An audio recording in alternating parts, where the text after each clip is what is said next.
It is Friday. Finally Friday, coming at you in just 43 seconds.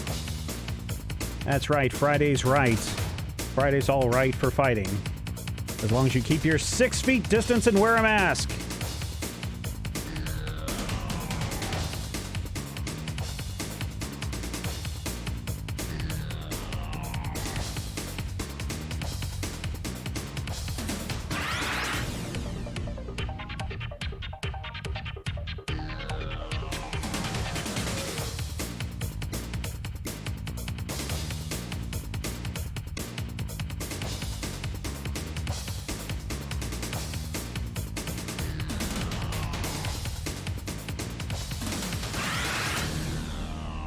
Finally Friday is being brought to you this week by Major Spoilers VIP and Patreon members from around the world. You can show your support. You can get access to a bunch of cool things when you become a patron at patreon.com/Major Spoilers.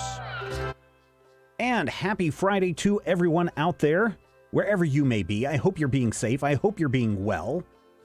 It is Friday, and we finally made it to the end of another week. This week has flown by. I'll tell you, last week seemed to just drag. Just seemed to just be one long event after another, even though it was a holiday week. And even though we had a long weekend last week, this week, gone, just like that. I cannot believe it. So many things happening this week. Look at all the cool people in the room. There's Jess the Red. Look. There's Jess. She's got to go call her boss. Don't call your boss anything bad. Wayward Boy is in the room. Let's see. I think I saw MJ, not that one. Mark Smith is there. Geeky Choreographer is there. So many cool people hanging out today in the chat as we move into the weekend and we get to Friday. And of course, Friday is a great day to kind of wrap up the week that was. Talk about some of the big news. I know it's a rare Jess. You need to throw your Pokeballs at that one, right? So what's going on in the world today? World this week? Well, the CW, I should say Stargirl, has been renewed for season 2. And instead of staying over at the DC Universe, is moving over to the CW network. Stargirl, of course, follows Courtney Whitmore as she moves into Blue Valley, Nebraska after her mother remarries Pat Duggan. Or is it Dugan? There she becomes Stargirl. The interesting thing about this story is not that Stargirl is getting a renewal, even though I do think, and I've said it before, that I think that Stargirl is a generic white girl show. I think the interesting thing about this thing is that Stargirl is moving from the DC universe over to, let me bring in our person here. Let's see, which one do I want? That's where I want you at. Moving over from the DC universe over to the CW, and Ashley Victoria Robinson has now joined us. Hello, Ashley. Woo! Clicking over from that other Zoom call. Hello, hello, hello. I know. Let me fix one thing so that there we go. All right. So you've had a busy day. I know. We're jumping right into the stories. We're talking about Stargirl and her move from DC Universe over to the CW. Heck yeah. And the one thing that this says to me is DC Universe ain't going to be around much longer.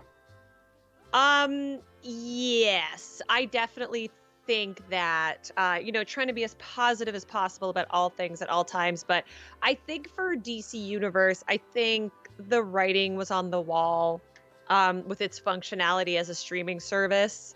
Yes. From the time it was launched with no original content on it. And I do understand that launching a stream service is very complicated. I couldn't do it. And I think also the Stargirl move is a little bit precedented because we saw Doom Patrol season 2 premiere on HBO Max. So right. I wouldn't be surprised if we get a Titans announcement before the end of the year, or either a cancellation of that series. But I do hope it goes to a season 3 because I like me some Titans. Yeah, no, I think definitely we'll see more of the Titans. But I just think that Stargirl announcement is a pretty good indicator that I know that they're giving anyone who is on the DCU, I think, free access or something to the HBO Max. I can't remember that's what it is. I got an announcement about that, and I was like, I don't care. But I will. Oh, go ahead. I was going to say, I will also say that CW, like Supergirl, like Black Lightning, was originally developed to be a CW TV show, and the CW obviously passed, which is why it landed somewhere different. And then it wound up streaming there because obviously there's no new Arrowverse content right now. So that was always the goal. So even if the shift came a little later, I think it's ultimately what the people inside the building probably wanted from the start. Probably very much so. Hey, Batwoman, there's a new Batwoman. Yeah. Javicia Leslie is the new series lead. This is being reported by Variety and a bunch of other places. What do we know about this, Ashley? Well, we know that she is a Berlanti person. Oh, yeah? And I included this in the update that I did to Did You Hear Today? So Okay. she previously starred in God Friend and Me, which is a CBS show, but it's produced by Berlanti Productions, Greg Berlanti, EP and architect of the Arrowverse. That's his company. So she was someone who was probably in their stable. We know that she is going to be playing an original character, which is really, really cool. And that what's cool about that, I think, is that we've already seen Arrowverse characters who've impacted the comics, like John Diggle being the most obvious character, right, coming over from the Arrowverse.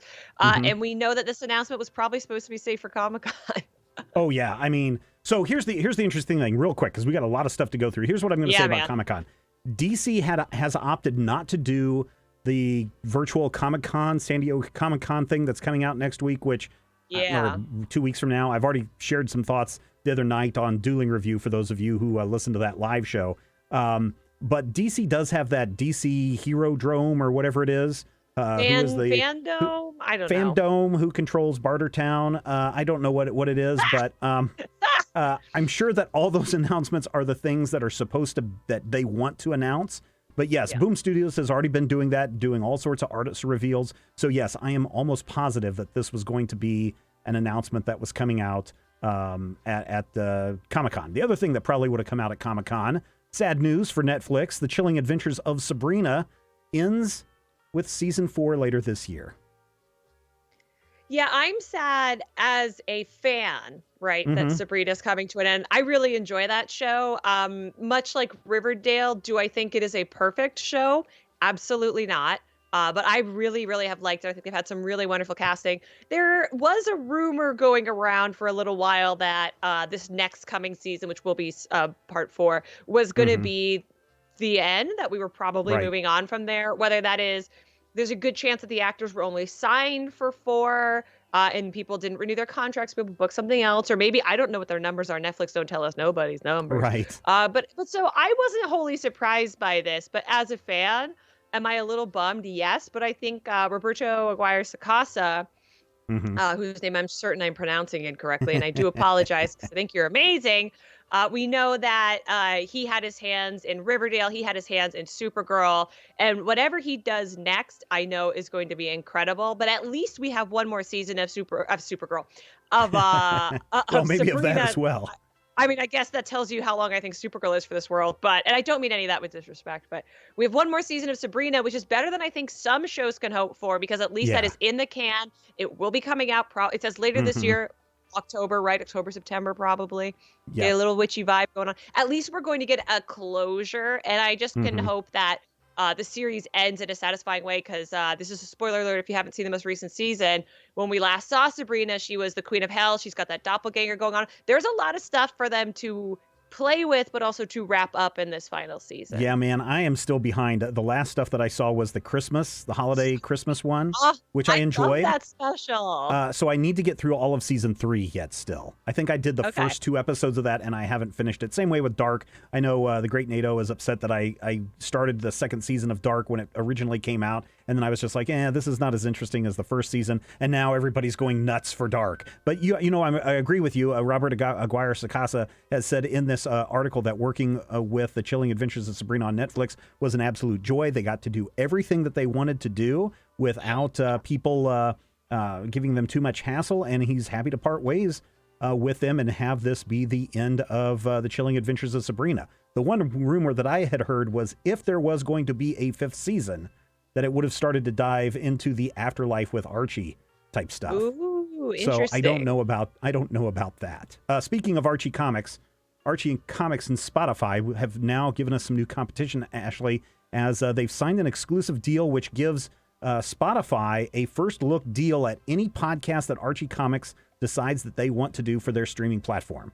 So maybe we're going to get something similar to what we've seen with the Wolverine podcast that Marvel did, or the Doctor Strange, or I think who's doing the Sandman one? Is that an Audible or is that a Spotify thing? That's I don't remember an excellent off question. the top of my I'm head. going to say it's not Audible because Audible is owned by Amazon. Oh, right.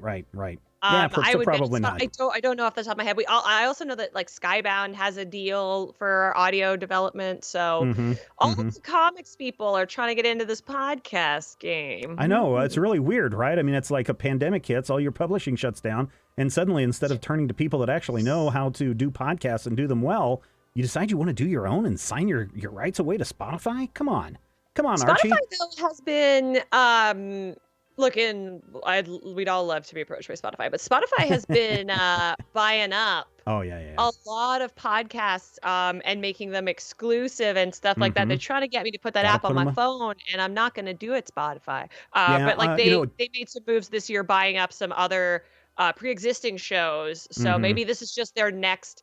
You know how we have phase 1 and phase 2 for COVID, and no matter what anyone says, we all in phase 1. Maybe this is their phase 2 of development, right? They bought up some pre-existing shows to strengthen the library, and now they're trying to see if they can develop some original content with pre-existing IPs. It's a very smart business move. Oh no, it definitely is, and I should say that I should say that I believe Critical Hit and a couple of the other shows. I know Critical Hit for sure is on Spotify. It's not an exclusive on Spotify. Geek History Lesson is.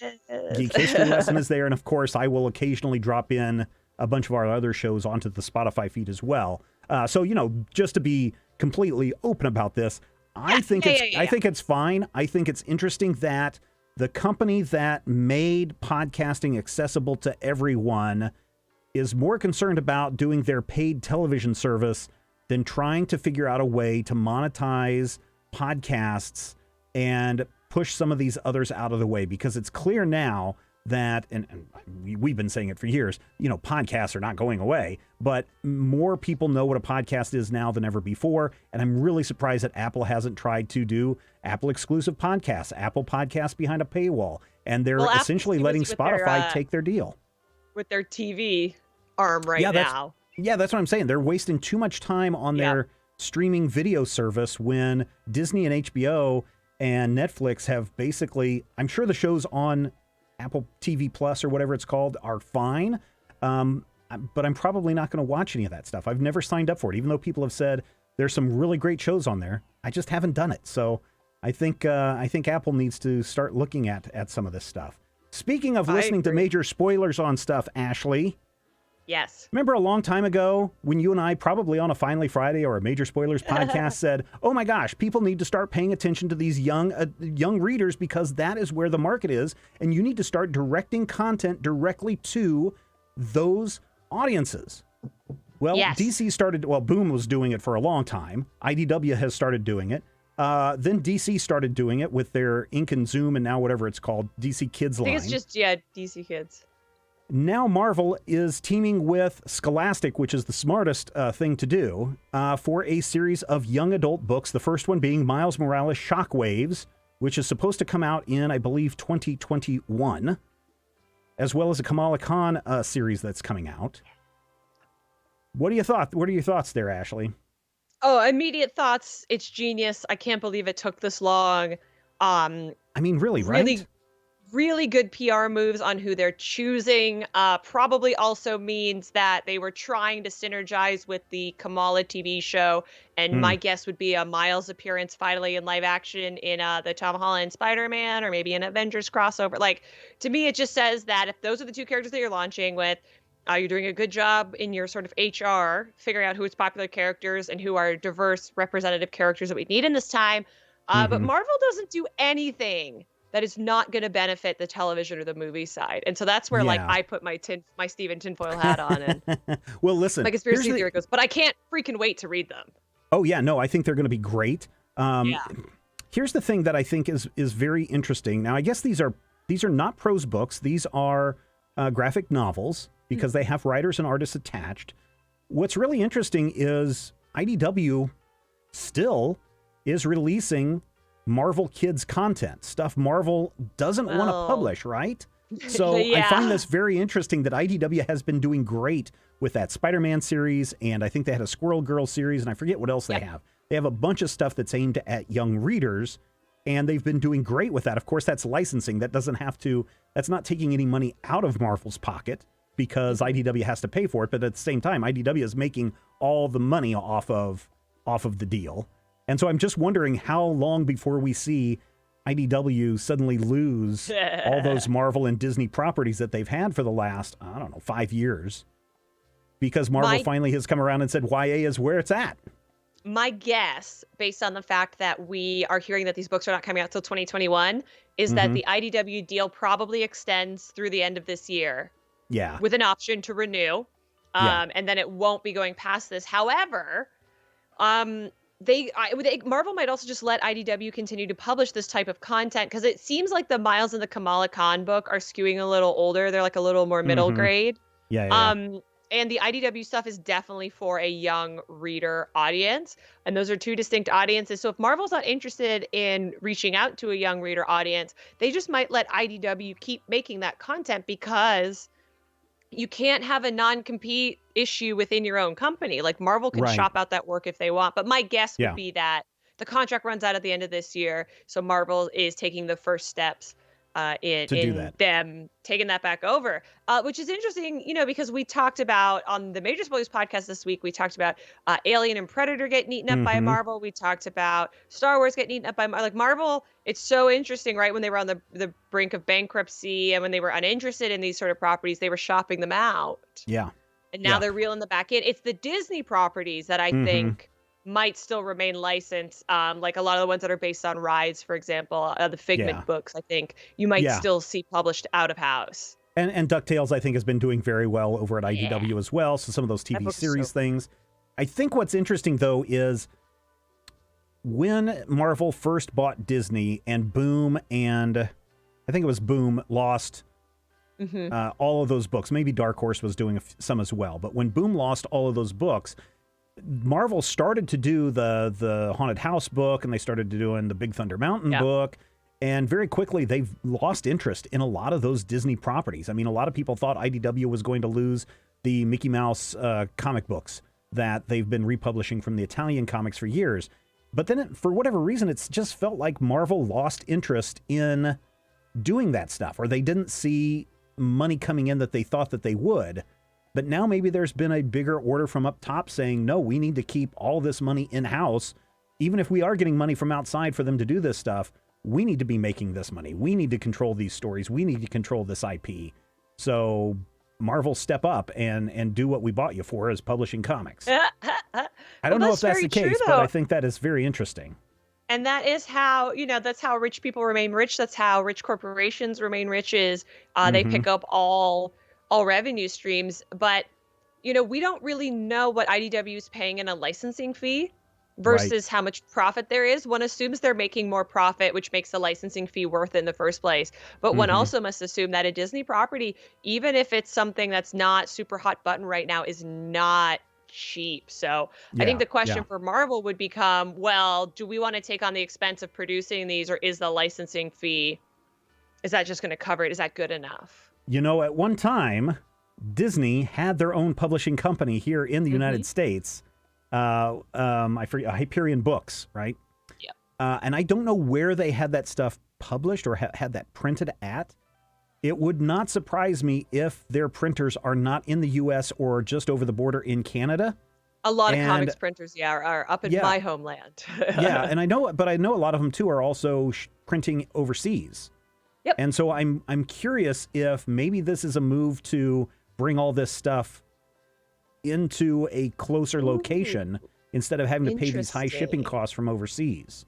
Yeah, freight costs are no joke, friends. I mean, that's what everybody's complaining about with the move with DC is now that they now, because they're not ordering in bulk from Diamond, their shipping costs have gone up because they're not getting the weight that they were when they were getting from Diamond. So now they're paying more to Diamond, and now they're also having to pay to DC. I still think that by 2022, you're going to see Amazon doing most of the fulfillment for print comic books. Interesting. Just a thought. We can put that in the mayonnaise jar and set it out on the front steps and find out in 2022. Yeah. Yeah. The big news, though, is even though we are in middle of pandemic, Ashley, even though the comic industry says that we're in dire crisis, 2019 was actually a very good year for North American comic book sales. This, according to ICV2 and Comicron, who we source a lot of when we're talking about comic sales. They have estimated, and their estimates are pretty spot on, that in 2019, North American comic sales passed $1.21 billion. Now, this is, don't get me wrong, this is not merchandise, right? Batman alone is $1 billion merchandise industry. Superman is $1 billion. Spider-Man is $1 billion. This is comic books only. This is the highest year that comic books have had in a long time. Now, some of this, of course, is due to the increase in cover prices. When you go from, $2.99 to $3.99 to $4.99, prices are going to go up and you're going to have an overall increase in sales. But here's where everything gets really, really interesting. It's not the digital comics and it's not the single issues that saw the greatest growth in 2019. The biggest growth in comic books in 2019 was trade paperbacks. And here's the graph. It's kind of small here on the page. But oh my gosh, look at this. The individual single sales dipped a little bit. Digital sales dipped a little bit. But the $765 million for graphic novels. So again, this is not just trade paperback. This will be all the stuff that Boom has been doing, all the stuff that other people have been doing with the OGNs. Comic books, $355 million. Digital comic books, $90 million. Still, nothing to sneeze at $90 million for those digital comics. Oh, I mean, yeah. But my goodness, trade paperbacks and graphic novels blew through the roof. And I think DC was smart in getting this out ahead of time and doing a lot of these DC Kids books, which are OGNs.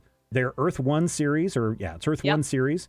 That is all OGN. The Jupiter Jet stuff, which is all OGN, right? So the people that were doing that stuff for a long time, and Science coming out, OGN, right? It's in this month's previews. So make sure that you get that. Jupiter Jet 2 is in this month's previews. Oh, Jupiter Jet 2. So get that in this month's previews. But holy cow, what do you think is owing to the success of this big jump beyond that? I've been harping on it for 10 years. I feel like it's a couple different factors. I think part of it is we had the whole thing of we're holding the line and then no one holds the damn line. Like, a part of it is the increase in prices, right? So if we're going $3.99, $4.99, that's a lot of the ways that consumers think about the value of something is the way the physical money looks, even if you're mostly purchasing on credit card. So if a single issue comic is most of a $5 bill and I can get 4 to 6 issues for most of a $20 bill, it's consumers being more savvy and more aware and more thoughtful about how they want to consume.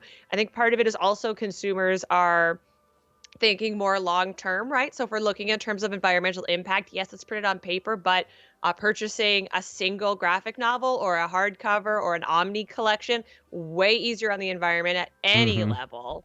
Yeah. And then I also think part of it is just a wake up in the marketplace, like where every year there's more people reading comics, and especially for newer readers, or like I call them skittish readers, right? The people who are, I only read Batman, I only read Fables, I only read X-Men, and then you got to slowly crack their brains open. I think people like that, fans like that, or fans who are entering the marketplace only like that, it's way easier for them to just buy a whole bunch of collections instead of the week to week. And part of it might also have been, I know now, we're in more serious economic strife, but the economic downturn started last year. And so if you're pinching pennies, it's just more bang for your buck to buy a collection. And I think all of it is conspiring slowly but surely. Stephen and I are going to be 100 years old, and we'll be here on Finally Friday saying, we told you there's no more just remember, we've been telling you. This is the way to do it. This is the way you make money. J. Michael T. says in the chat, I call it the Netflix account. I find myself thinking, but I can get a month of Netflix for that. Or in this case, instead of going month to month hoping or remembering or try to remember if that next issue of Black Panther and the Agents of Wakanda is out, you just go and you get the whole trade and you got the whole series to binge right there. Someone else said in the chat, does that include licensed manga in North America? That's from Malone Hosco. I don't know. My guess is it might if it's shipped through Diamond Comics. Now, so like a Tokyopop or a Viz Media might be in that, but some of the smaller publishers might not be contained in that number. I would say that Viz and Tokyopop are included in this, but only in stuff that's shipped to the direct market, right? So Yes. my son, who's a huge fan of My Hero Academia, even though he will deny it, we get those books through Amazon, right? Yep. So Viz is still getting the money. That's not what Comic-Con and ICV2 are tracking. They're only tracking the data from Diamond, from comic book resellers, not newsstand, not, I guess there's some newsstand in there, but not from Barnes & Noble, not from Amazon, none of that stuff. So anyone you see in previews would be counted in that, which is Viz, is Tokyopop, is Kondasha is in there. Yeah, they're in there as well. Is Seven Seas, is that a manga publisher? I don't know if they're a manga publisher, but I see them on the Comixology list. I'm so trying to sure think of like what I see in previews. Yeah, so those would probably be. So the answer is going to be yes and no, I guess. Hey, somebody says that they just got their digital copy of Jupiter Jet 2 this week. That is from MJ, Not That One. Yeah. So I think that that's very good. I think there's two things that come out of here. 2019 was a very good year for comics. I don't think that people are saying when, this trend of comic book movies is dying and so comic books are over. I don't think that that's happening from this. I do think that next year's numbers will be very interesting to watch, especially because we had 2 months of no sales in the direct market, even though there were comics being published and released. Anybody who says that there was a time where there were no comics being released is a liar, and they don't know what they're talking about. So just make sure that you say that to them whenever they say that. But I think next year will be very surprising. And as I've said before, Boom Studios was on target when they started releasing their OGNs. I think that is the market to attract. I think your YA readers are the market to attract. And most importantly, this data that we're getting from Comic-Con and ICV2 is only a small fraction of those graphic novels and trade paperbacks that are being sold throughout North America.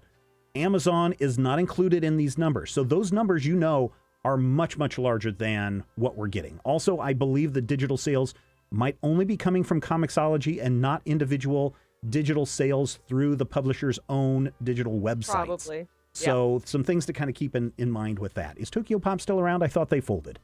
Says, I don't know. To be completely J. honest, I just assumed that they were still around.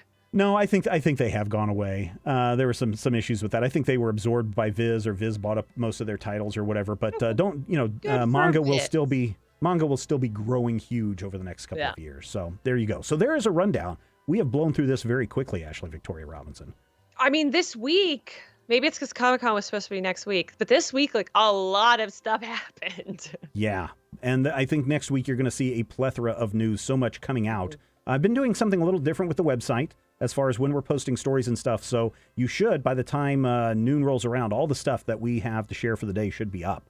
Cool. Maybe even before if you're on the West Coast. East Coast. But for West Coasters, should be up by 8 o'clock by the time you get out of bed, Ashley. Yeah.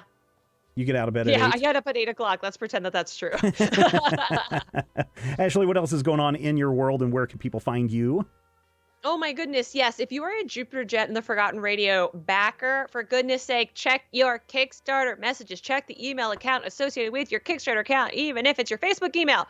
We sent out all of their backer kit links, so you can add on anything. You can confirm your shipping address. We are getting ready to ship all of that stuff to you. If you are a backer, you got...